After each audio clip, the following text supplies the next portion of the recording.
అంత డబ్బా ఇప్పుడు నాది లేదయ్యా. ప్రస్తుతానికి కొన్ని మందులు రాస్తాను, వీటిని యూజ్ చేయండి.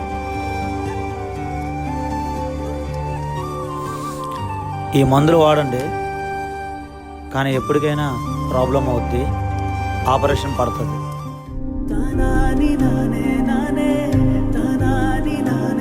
తాత మరి నాకు అది చిన్నపిల్లలు కదరా, నీ చేతితో నువ్వు తిను.